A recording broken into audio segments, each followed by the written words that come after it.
नमस्कार बच्चों। आज के इस वीडियो में हम सिलिकॉन कंट्रोल्ड रेक्टिफायर के नेक्स्ट प्रोटेक्शन की बात करेंगे और वो है थर्मल प्रोटेक्शन।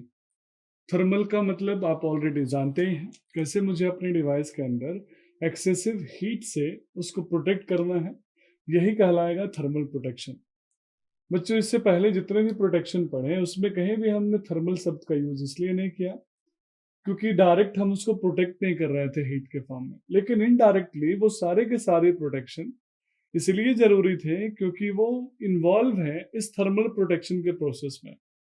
क्योंकि वो कहीं ना कहीं हीट डेवलप करते ही हैं, जैसे DI/dt local hot spot create कर रहा है, DV/dt, इन सभी मेथोडोलॉजी में हीट्स क्रिएट होते हैं और इसीलिए टेम्परेचर से प्रोटेक्ट करना इस डिवाइस का सबसे प्राइम रिस्पॉन्सिबिलिटी है।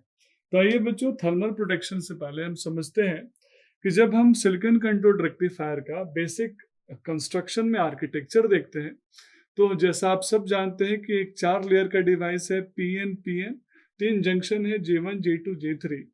यहाँ जो जंक्शन का तीनों टर्मिनल है, एनोड, कैथोड और गेट, यहाँ इस कैथोड टर्मिनल के ऊपर एल्युमिनियम के शील्ड के ऊपर एक हम थ्रेडेड स्टड लगाते हैं। अब आपके मन में उस समय डायग्राम बनाते समय जब हमने इसका बेसिक कंस्ट्रक्शन देखा था SCR का, आपके मन में वो सवाल आया था कि सर यहाँ पे थ्रेडेड स्टड का मतलब क्या है और क्यों लगाते हैं हम।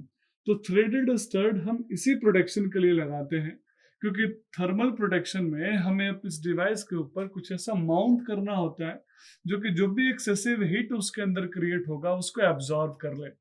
अब सवाल ये उठता है कि सर थर्मल प्रोटेक्शन की जरूरत पड़ती ही क्यों है।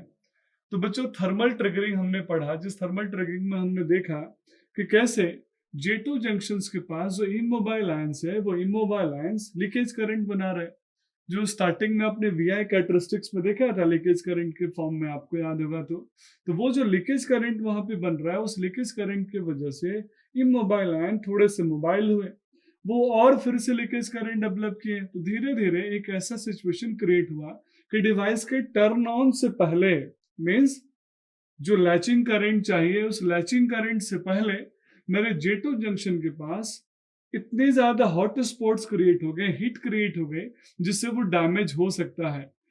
प्लस जब मेरा डिवाइस ऑपरेट होता है बच्चों, तो एक्सेसिव हीट वहां पे डेवलप होता है क्योंकि लोड आप जैसे जैसे बढ़ाएंगे वैसे वैसे स्वाभाविक है हीट वहां बढ़ेगा, और हीट जैसे जैसे बढ़ेगा मेरे डिवाइस की जो कैरेक्टरिस्टिक्स है वो चेंज होगी, वो डैमेज हो जाएगा।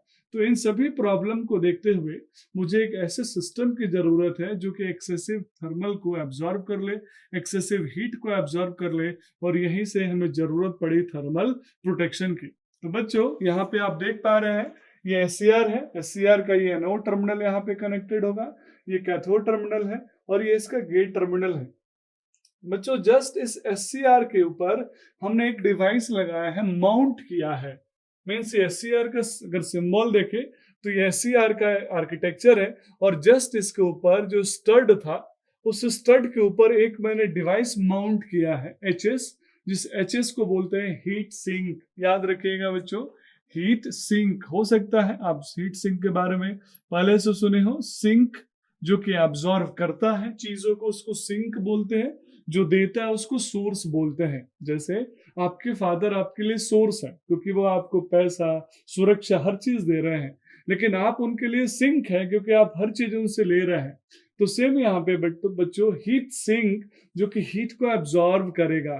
तो सिलिकॉन कंट्रोल रेक्टिफायर के जस्ट ऊपर इसी स्टड से हम हीट सिंक को माउंट करते हैं, और ये हीट सिंक जो भी इसके अंदर एक्सेसिव हीट होगा उस हीट को एब्जॉर्ब कर लेगा, और इसीलिए यहाँ पे जरूरत है थर्मल प्रोटेक्शन की, अदरवाइज मेरा डिवाइस डैमेज हो जाएगा। तो this is called thermal protection. That's all about this video. Thank you so much.